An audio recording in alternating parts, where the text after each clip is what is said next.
Halo, apa kabar? Hari ini kita akan belajar kimia.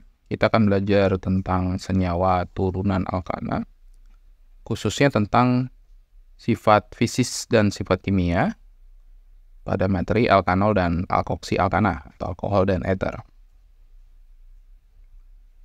Sifat fisis daripada alkanol adalah sebagai berikut. Yang pertama, kita lihat dulu tabel berikut. Dari tabel kita lihat ini ada beberapa senyawa turun alkana ya, golongan alkanol. Kemudian dari tabel berikut, dari tabel tersebut kita bisa tarik beberapa kesimpulan. Yang pertama, titik leleh dan titik didih alkanol semakin bertambah semakin panjangnya rantai karbon, ya. Berarti semakin panjang itu semakin berat, MR-nya makin tinggi, ya. Yang kedua, titik leleh dan titik didih alkanol rantai lurus lebih tinggi daripada titik leleh dan titik didih alkanol rantai bercabang. Ya, jadi yang rantai lurus itu punya titik leleh dan titik didih lebih tinggi dibanding yang rantainya bercabang ya. Jadi antara misalnya butanol dengan 2 metil propanol itu lebih tinggi yang butanol ya, yang lurus. Selanjutnya, alkohol itu atau alkanol itu larut dalam air ya, karena ada gugus hidroksilnya yang akan menyebabkan alkanol ini sifatnya polar. Selanjutnya, kelarutan alkanol ini berkurang seiring dengan bertambah panjangnya rantai karbon. Semakin panjang itu menyebabkan dia semakin lebih bersifat seperti alkana ya. Alkana itu kan tidak larut dalam air. Berikutnya lagi untuk sifat fisis daripada alkoksi alkana atau ether, kita lihat tabelnya. Ya, di sini ada 3 ya contohnya. Ada metoksimetana, metoksietana, sama etoksietana. Dari tabel ini kita lihat bahwa yang pertama titik leleh dan titik didihnya semakin panjang dengan makin bertambahnya rantai karbon. Dan yang kedua, titik leleh dan titik didih alkoksi alkana lebih rendah daripada titik leleh dan titik didih alkanol untuk jumlah karbon yang sama, ya. Jadi kalau misalnya sama-sama jumlahnya 2, misalnya seperti itu, kalau alkanol akan punya titik didih yang lebih tinggi karena disebabkan oleh adanya tadi ikatan hidrogen, ya. Selanjutnya untuk sifat kimia dari alkanol. Yang pertama adalah reaksi dengan logam aktif. Atom hidrogen pada gugus hidroksil atau gugus OH dapat disubstitusi oleh logam aktif, bisa natrium atau kalium, membentuk alkoksida dan gas hidrogen. Reaksi ini menunjukkan bahwa alkanol bersifat sebagai asam lemah.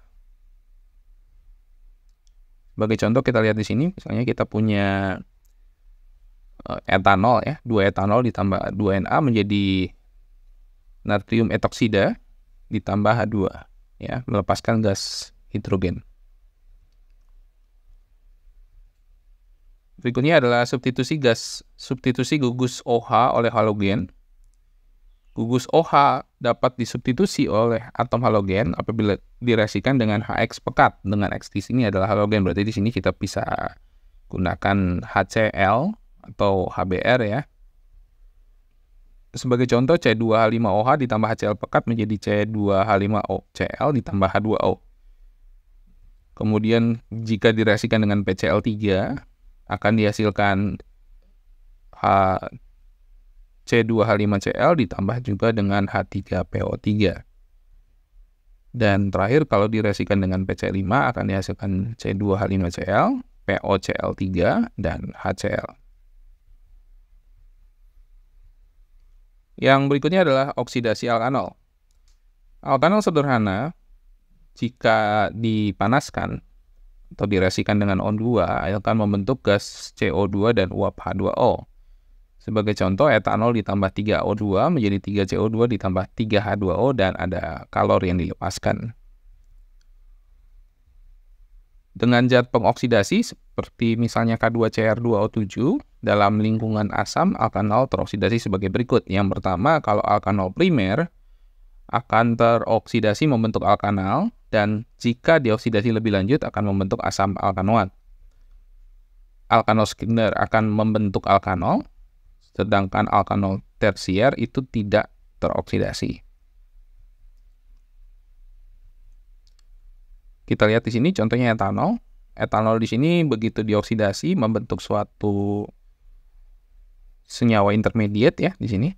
Kemudian antara H dan OH-nya akan pisah, dikurang H2O sehingga etanol akan menjadi etanal ya. Begitu juga dengan senyawa 2-propanol ketika dioksidasi akan membentuk senyawa intermediate dengan 2 gugus OH, kemudian OH dan H pada gugus yang berlainan akan diambil menjadi H2O dan akhirnya dari 2 propanol akan berubah menjadi 2 propanon. Yang berikutnya yang keempat adalah reaksi esterifikasi. Reaksi esterifikasi ini adalah reaksi antara alkanol dengan asam alkanoat membentuk alkil alkanoat atau ester dan air. Sebagai contoh di sini kita lihat asam alkanoat ditambah alkanol menjadi alkil alkanoat, dan jika kita perhatikan di sini gugus C dari alkanol atau R2 di sini akan menjadi cabang dari alkil alkanoat ya. Ini tolong diingat. Yang berikutnya adalah dehidrasi alkanol. Dehidrasi itu artinya melepas molekul air. Ini jika direaksikan atau dipanaskan dengan asam sulfat pekat. Ada 2 kemungkinan. Yang pertama dipanaskan pada suhu 130 menghasilkan ether atau alkoksi alkana. Dan pada 180 derajat menghasilkan alkena. Kita lihat contohnya di sini. Ini akan dilepas gugus H dan OH dari yang senyawa yang berlawanan, molekul yang berlawanan, yang beda, akan dihasilkan alkoksi alkana ya, dan H2O. Sedangkan pada suhu 180, sebagai contoh di sini kita lihat ini etanol dilepas H dan OH-nya sehingga menjadi etena ya pada suhu 180. Jadi 130 menghasilkan ether, sedangkan 180 menghasilkan alkena. Berikutnya adalah sifat kimia dari alkoksi alkana. Jika direaksikan dengan logam aktif, alkoksi alkana tidak bereaksi dengan logam aktif. Kita lihat di sini, alkoksi alkana ditambah natrium tidak ada reaksinya. Selanjutnya kalau untuk pembakaran, sama seperti senyawa hidrokarbon lainnya, alkoksi alkana akan terbakar membentuk gas CO2 dan H2O. Kita lihat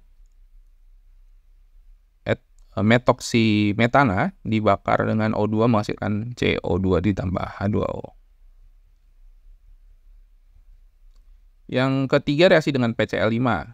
Alkoksi alkana bereaksi dengan PCl5 tetapi tidak menghasilkan HCl ya. Kalau dengan alkohol tadi atau alkanol tadi ada HCl yang dihasilkan, tetapi kalau dengan alkoksi alkana ini tidak ada ya. R1-nya akan terikat dengan Cl, R2-nya juga terikat dengan Cl ya, sedangkan sisanya akan membentuk POCl3. Yang berikutnya adalah reaksi dengan asam halida. Jika direaksikan dengan asam halida, maka alkoksi alkana akan terurai. Kita bisa lihat di sini, ini terutama reaksinya dengan HI ya. Kalau asam halidanya terbatas, maka akan terbentuk alkanol dan haloalkana ya di sini ya. Sedangkan jika asam halidanya berlebihan, maka akan terbentuk 2 molekul haloalkana ya. Kalau tadi kan cuma 1 molekul dan alkanol ya. Kalau asam halidanya berlebih akan terbentuk 2 molekul haloalkana ditambah dengan H2O. Untuk sintesis daripada alkanol, yang pertama dalam industri metanol dibuat dari reduksi gas CO dengan H2 dan katalis logam.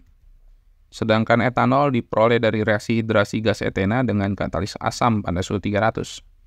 Tapi yang biasanya diperoleh etanol itu dari hasil peragian karbohidrat menggunakan katalis enzim, ya, fermentasi gula dan pati. Sedangkan di laboratorium, alkanol dapat dibuat sebagai berikut. Yang pertama adalah substitusi haloalkana. Umumnya alkanol primer dibuat melalui reaksi antara haloalkana dengan basa kuat. Sebagai contoh di sini kita punya haloalkana, ya, ditambah NaOH menghasilkan alkanol ditambah garam, ya. Contohnya di sini bisa Cl, berarti di sini NaCl, ya. Yang kedua adalah dengan reaksi Grignard. Reaksi Grignard itu sendiri adalah senyawa organomagnesium halida, RMGX. Kalau misalnya kita reaksikan dengan metanal, ya, akan dihasilkan alkanol primer. Sedangkan jika direaksikan dengan aldehid atau alkanal yang lain akan dihasilkan alkanol sekunder. Kemudian jika direaksikan dengan keton akan dihasilkan alkanol tersier. Ya, jadi bisa kita lihat di sini.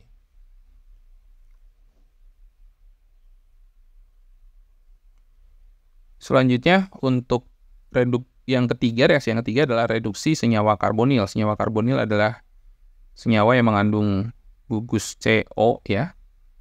Jika direduksi dengan gas H2 maka akan menghasilkan alkanol primer. Kalau itu adalah aldehid, ya, alkanal. Sedangkan keton jika direduksi dengan H2 akan menghasilkan alkanol sekunder. Ya, jadi ini kebalikan dari reaksi oksidasi, ya. Alkanal ditambah H2 menghasilkan alkanol primer, sedangkan keton atau alkanon direduksi dengan H2 akan menghasilkan alkanol sekunder. Yang berikutnya adalah sintesis daripada alkoksi alkana. Yang pertama adalah dehidrasi alkanol, ya. Jadi kalau alkanol dipanaskan dengan asam sulfat pekat pada suhu 130 akan dihasilkan alkoksi alkana, ya. Tapi kita sudah lihat reaksinya. Sebagai contoh misalnya kita punya etanol, 2 buah etanol dipanaskan pada suhu 130 derajat dengan keberadaan H2SO4 sebagai katalis akan dihasilkan etoksi etana ditambah H2O. Yang kedua, sintesis alkoksi alkana Williamson, ini nama orang penemunya, ya. Haloalkana direaksikan dengan alkoksida akan diperoleh alkoksi alkana. Oke.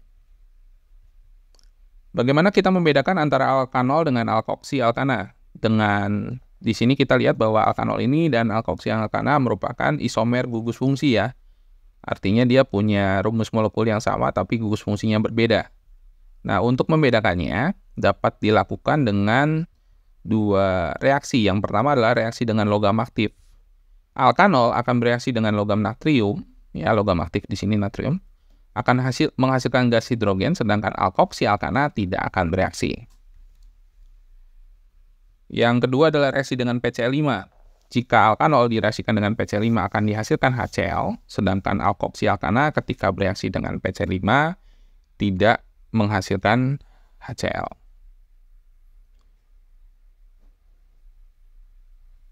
Sebagai contoh di sini C3H7OH ditambah PCl5 menghasilkan C3H7Cl ditambah POCl3 ditambah HCl. Contoh lainnya,